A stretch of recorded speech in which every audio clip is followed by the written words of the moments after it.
Hello बच्चों, नमस्कार। स्वागत है आपका अपने पसंदीदा YouTube channel science tech Vipin sir में।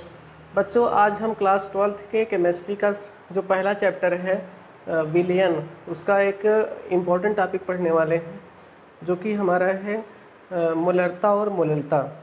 हम किसी बिलियन की मोलरता और मोलरता कैसे ज्ञात करते हैं, इसका डेफिनेशन क्या होता है, और हम क्वेश्चन को कैसे सॉल्व करेंगे, मोलरता और मोलरता के क्वेश्चन को कैसे सॉल्व करेंगे, आज वीडियो लेक्चर में हम कंप्लीट बात करने वाले हैं। तो बने रहिए हमारे साथ। स्टार्ट करते हैं आज की क्लास। ये जो टॉपिक हमारा है मोलरता और मोलरता का, इसका जो मेन हेडिंग थी कि किसी बिलियन की सांद्रता ज्ञात करना, जिसमें क्लास 12th में बिलियन की सांद्रता ज्ञात करने के कुल 7 तरीके हैं, जिसमें द्रव्यमान प्रतिशत, द्रव्यमान आयतन प्रतिशत, द्रव्यमान आयतन प्रतिशत, आयतन प्रतिशत, पार्ट्स पर मिलियन, मोल अंश, मोलरता और मोलरता, ये सभी 7 टॉपिक यहाँ पर होते हैं। जिसमें से इसके पहले वाले वीडियो लेक्चर में हमने द्रव्यमान प्रतिशत, आयतन प्रतिशत, द्रव्यमान आयतन प्रतिशत, मोल अंश, पार्ट्स पर मिलियन, इनके बारे में पढ़ लिया था और इनसे संबंधित न्यूमेरिकल को भी सॉल्व करने का तरीका समझा था। आज की जो क्लास में है, हम मोलरता और मोलरता के बारे में बात करेंगे कि मोलरता और मोलरता किसे कहते हैं और इसके हम क्वेश्चन को कैसे सॉल्व कर सकते हैं। तो बने रहिए हमारे साथ। स्टार्ट करते हैं आज की क्लास। तो सबसे पहले बात आती है कि मोलरता होता क्या है, या फिर पहला हमारा टॉपिक है मोलरता। तो मोलरता की बात करते किसे कहते हैं कि मोलरता क्या होता है। तो मोलरता में हम कहते हैं कि 1 लीटर बिलियन में उपस्थित विलेय के मोलों की संख्या को बिलियन की मोलरता कहते हैं। एकदम सिंपल से इसका डेफिनेशन है, यहाँ पर कोई भी चीज़ रटने को नहीं है। क्या है? 1 लीटर बिलियन में उपस्थित विलेय के मोलों की संख्या को बिलियन की मोलरता कहते हैं। ठीक है, तो सिंपल सा परिभाषा है, इसको हम नोट कर देते हैं। क्या हमारा डेफिनेशन है? 1 लीटर बिलियन में उपस्थित, 1 लीटर बिलियन में उपस्थित, 1 लीटर बिलियन में उपस्थित 1 लीटर बिलियन में उपस्थित विलेय के मोलों की संख्या को, विलेय के मोलों की संख्या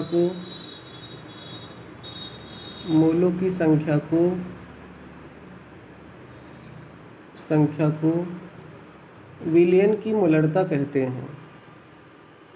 विलियन की मोलरता कहते हैं। विलियन की मोलरता कहते हैं। 1 लीटर बिलियन में उपस्थित विलेय के मोलों की संख्या को बिलियन की मोलरता कहते हैं। जो बिलियन की मोलरता होती है उसको हम कैपिटल एम से दर्शाते हैं। बिलियन की मोलरता को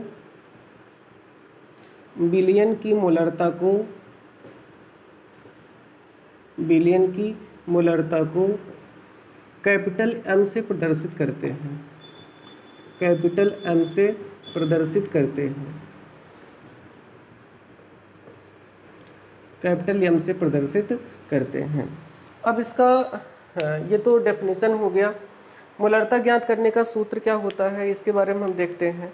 तो जो हमारा यहाँ पर मोलरता का सूत्र होता है कि मोलरता means capital M equal to विलेय के मोलों की संख्या, विलेय के मोलों की संख्या बटे विलियन का आयतन।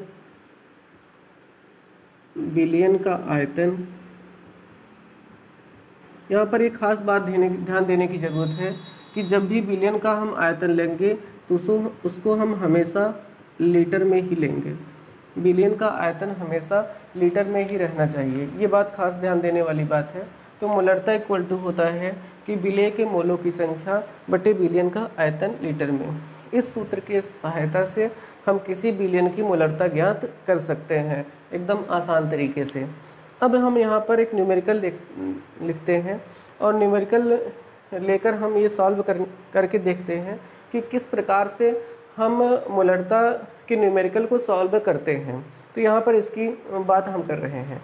तो हम ये बात करते हैं, जैसे एक प्रश्न लेते हैं कि 5 ग्राम NaOH को 5 ग्राम NaOH को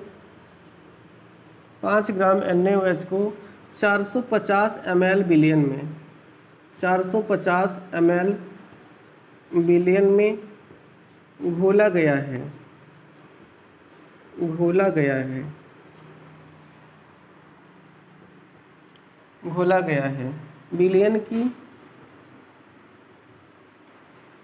बिलियन की मोलरता बताइए। इस प्रकार का हमारे पास प्रश्न आया है कि 5 ग्राम NaOH है, उसको 450 ml बिलियन में घोला गया है, बिलियन की मोलरता बताइए।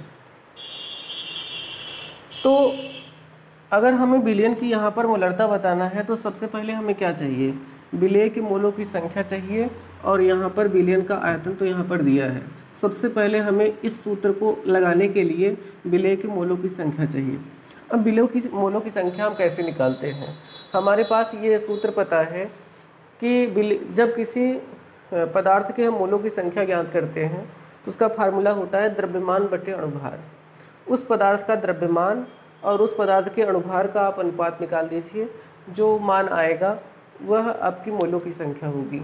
तो जिसमें से विलेय पदार्थ तो जाहिर सी बात है कि ये 5 ग्राम है, इसका द्रव्यमान तो हमको पता है, लेकिन इसका अणुभार हमको ज्ञात करना पड़ेगा। अणुभार ज्ञात करके हम मोलों की संख्या ज्ञात कर लेंगे, फिर इसको इस सूत्र में हम यहाँ पर रख देंगे, हमें तुरंत मोलरता आ जाएगी। तो ये आसान तरीके से हम हल कर सकते हैं।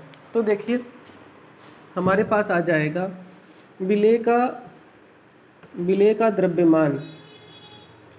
का द्रव्यमान कितना है, वो तो हमारे पास पता है पहले से, यहाँ पर वो 5 ग्राम दिया गया है। अगर हम कहें कि विलेय का अणुभार क्या है,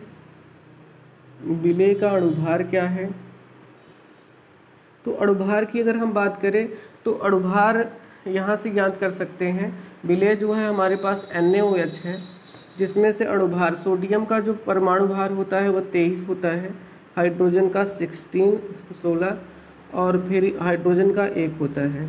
सबको हम ऐड करेंगे तो 24 और 24 16 यहाँ पर 40 ग्राम प्रति मोल आ जाएगा। तो ये हमारे बिलियन का NaOH का अणुभार आ गया। अब हमें चाहिए क्वेश्चन में विलेय के मोलों की संख्या, विलेय के मोलों की संख्या चाहिए। अब विलेय के मोलों की संख्या का हम सूत्र कैसे यहाँ पर लगाएंगे, ध्यान देते हैं। हमको यहाँ पर ज्ञात करना है कि विलेय के मोलों की संख्या। अब विलेय के मोलों की संख्या की अगर हम बात करें तो सूत्र हमारा होता है द्रव्यमान बटे अणुभार। यहाँ पर अगर इसका हम द्रव्यमान देखें तो द्रव्यमान कितने ग्राम है, 5 ग्राम है, अणुभार कितना है, 40 है। यहाँ पर हम अगर इसको कट कर दें तो आ जाएगा 1/8, और 1/8 को अगर आप दशमलव में बदलेंगे तो आपके पास आ जाएगा 0.125 मोल, 0.125 मोल। ये आपके पास आ गया विलेय के मोलों की संख्या।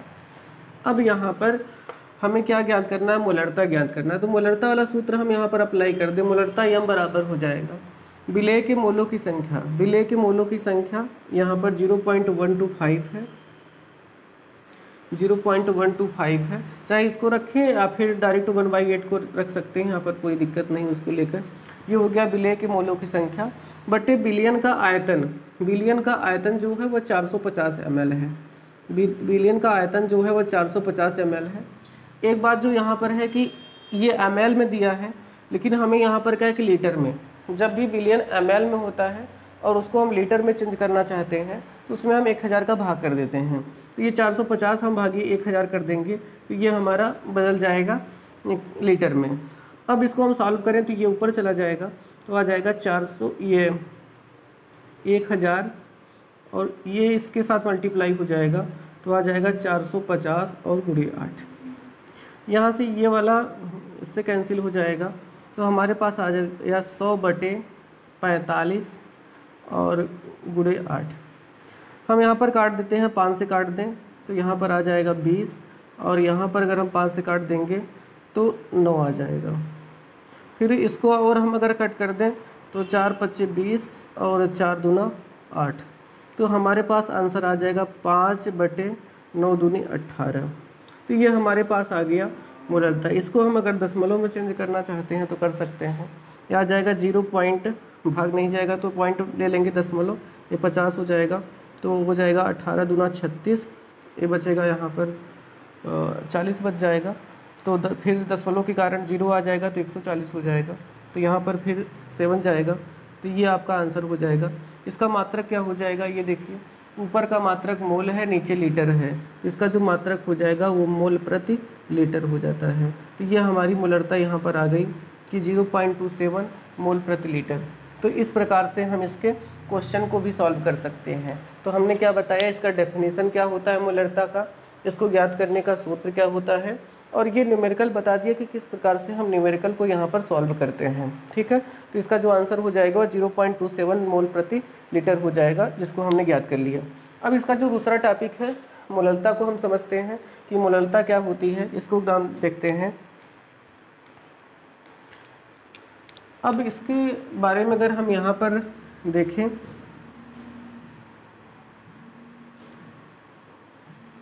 हम यहाँ पर अगर देखें कि मोललता क्या होता है, तो मोललता के बारे में बात करें तो जिस प्रकार यहाँ पर है कि 1 लीटर बिलियन में उपस्थित विलेय के मोलों की संख्या को मोललता कहते हैं।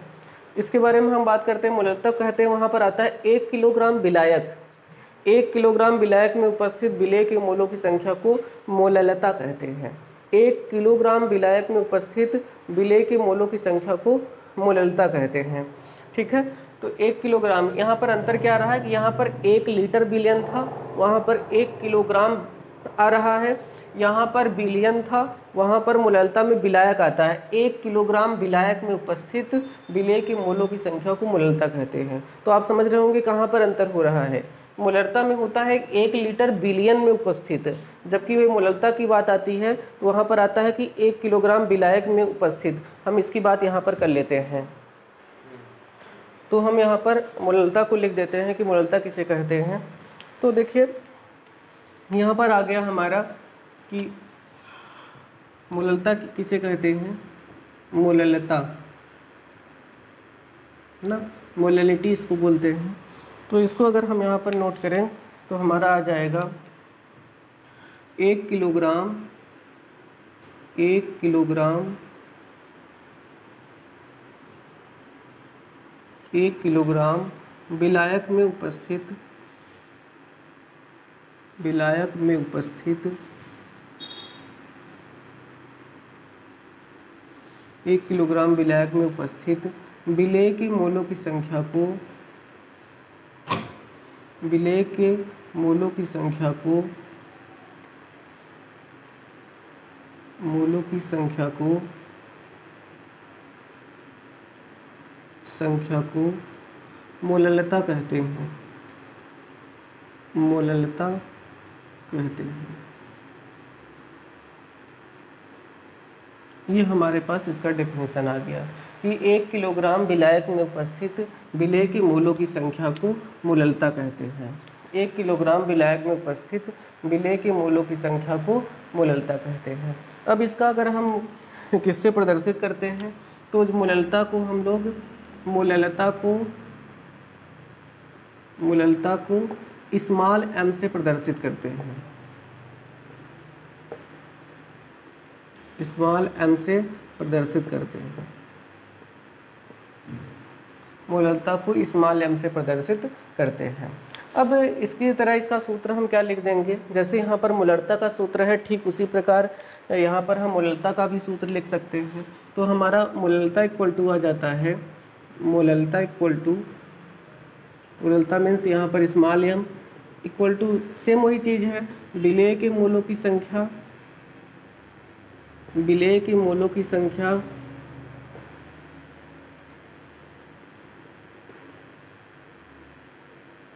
विलेय के मोलों की संख्या बटे बिलियन का, विलायक का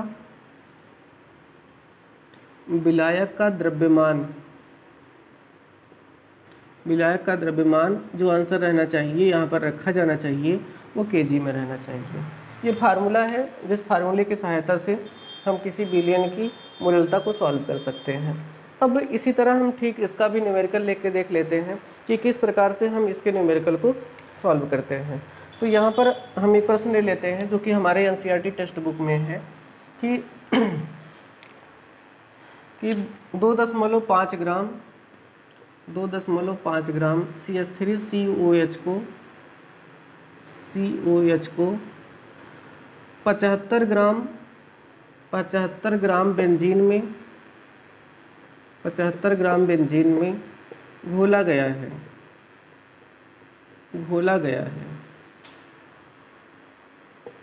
विलयन की मोललता बताइए, विलयन की मोललता बताइए, विलयन की मोललता बताइए। अगर इस प्रकार का क्वेश्चन हमारे एग्ज़ाम में या कंपटीशन में देखने को मिलता है तो हम इसको किस प्रकार से सॉल्व करेंगे। तो इसको सॉल्व करने का जो तरीका है बहुत ही आसान है। हमको यहाँ पर चाहिए विलेय के मोलों की संख्या। जिस प्रकार यहाँ पर क्वेश्चन में हम विलेय के मोलों की संख्या निकाले हैं, ठीक यहाँ पर अब विलेय के मोलों की संख्या के लिए हमें क्या चाहिए, विलेय का द्रव्यमान चाहिए और विलेय का अणुभार है। तो यहाँ पर विलेय का द्रव्यमान तो दिया है हमारे पास, विलेय का द्रव्यमान, तो विलेय के द्रव्यमान की अगर हम बात करें तो 2.5 ग्राम है। 2.5 ग्राम को हम चाहे तो 25/10 लिख सकते हैं और 25/10 को यहाँ पर हम काट देंगे तो 5×5 = 25 और 5×2 = 10। ये 2.5 है, 2.5 को हम 5/2 ग्राम भी कहते हैं, तो इसको हम लिख सकते हैं। विलेय का अणुभार क्या हो जाएगा, विलेय का अणुभार क्या हो जाएगा, विलेय का अणुभार क्या हो जाएगा, यहाँ से हम निकाल सकते हैं। विलेय कौन है यहाँ पर, CH3COH है, CH3COOH। अगर यहाँ पर देखें तो इसमें कितने कार्बन हैं, इसमें कुल मिला के 2 कार्बन हैं, एक कार्बन यहाँ पर है और एक कार्बन यहाँ पर है। तो कार्बन की जो अणुभार होता है वो 12 होता है, 12, तो 12 और गुणे 2, 12 गुणे 2 प्लस यहाँ पर 3 हाइड्रोजन यहाँ पर, 1 हाइड्रोजन यहाँ पर है, तो 1 गुणे 4 और प्लस ऑक्सीजन यहाँ पर 2 है और 1 ऑक्सीजन का 16 होता है। तो ये हमने 12 दूना 24 और प्लस 4 और ये 32 और 4 36 हो जाएगा और 36 में जब हम 24 जोड़ देंगे तो हमारे पास जो आंसर आ जाएगा वह 60 आ जाएगा, 60 ग्राम प्रति मोल। ये 60 ग्राम प्रति मोल इसका अणुभार हो गया। फिर से हम यहाँ पर देखें तो कार्बन 2 है, एक कार्बन का 12 होता है, तो 12 दूना 24, हाइड्रोजन यहाँ पर 4 है, एक हाइड्रोजन का 1 होता है तो 4 और 2 ऑक्सीजन है, एक ऑक्सीजन का होता है 16 दूना 32 और 32 4 36, 36 4 40 और 40 20 60। ये 60 ग्राम प्रति मोल हमारा आ गया इसका अणुभार। अब इसकी हम चाहते हैं कि इसके मोलों की संख्या, हम चाहते हैं इसके मोलों की संख्या। अगर हम मोलों की संख्या यहाँ पर ज्ञात करें तो उसका सूत्र होता है द्रव्यमान बटे अणुभार। इसका द्रव्यमान कितना है, 5/2 है, अणुभार कितना आया है, 60 आया है। तो यहाँ पर हमें मिल जाएगा 5/60/2, 60/2 ये हमको प्राप्त हो गया है। तो और इसको अगर हम आगे बढ़ाएं तो इसको हम काट सकते हैं, 5 × 5 और ये हो जाएगा 12 × 5 = 60 होता है, 12 आ जाएगा, 12 दूना 24, 1/24 ये हमारा आ गया, इसके मोलों की संख्या हो गई। अब हमको चाहिए मोललता। मोललता के लिए हम बस क्या करना है, हम सीधे सीधे यही वाला सूत्र अप्लाई कर देंगे।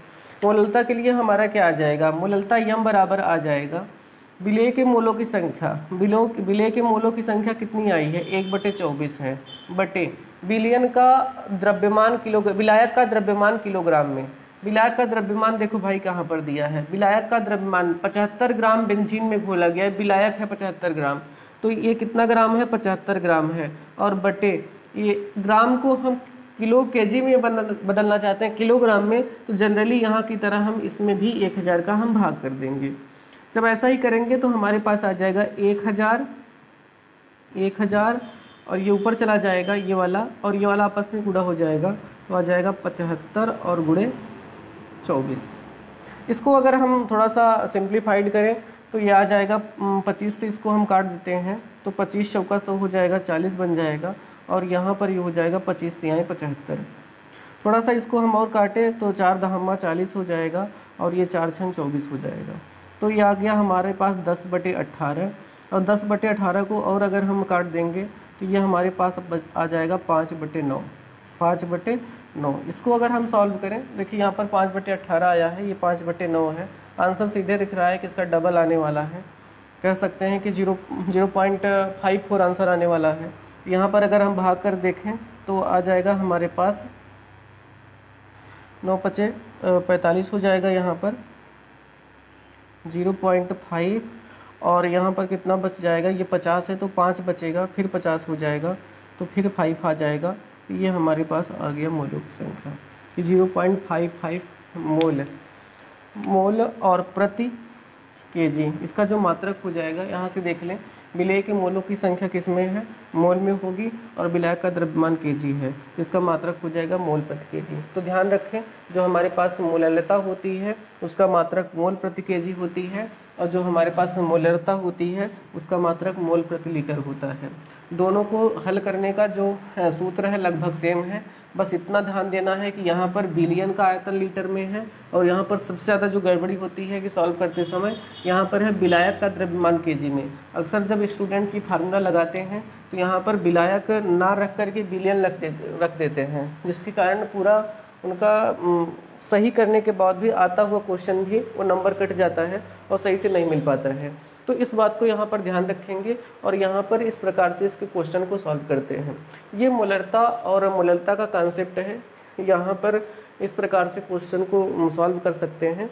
तो ये था आज की क्लास, जिसमें हमने मोललता और मोलरता का जो भी था इसमें बताया, मोलरता और मोलरता के बारे में, तथा इसके न्यूमेरिकल को कैसे सॉल्व कर सकते हैं इसके बारे में भी आपको जानकारी दी है। अगर आपको कोई भी क्वेश्चन समझने में दिक्कत आ रही है, या क्वेश्चन नहीं आ रहा है, कोई न्यूमेरिकल नहीं आ रहा है, तो उसको बेशक कमेंट सेक्शन में कमेंट कर दीजिए और बताइए कि आपको क्या चीज़ नहीं समझ में आ रही है। हम उसको आपको रिप्लाई करेंगे, जो भी समस्याएं होगी उसको दूर करने का प्रयास करेंगे, ताकि आपकी पढ़ाई लिखाई अच्छे से चल सके। तो ये थी आज की क्लास में, मिलते हैं हम नेक्स्ट क्लास में। तब तक के लिए धन्यवाद, आभार आपका कि आपने वीडियो को पूरा देखा, और ऐसे ही हमारे साथ बने रहिए। धन्यवाद, नमस्कार।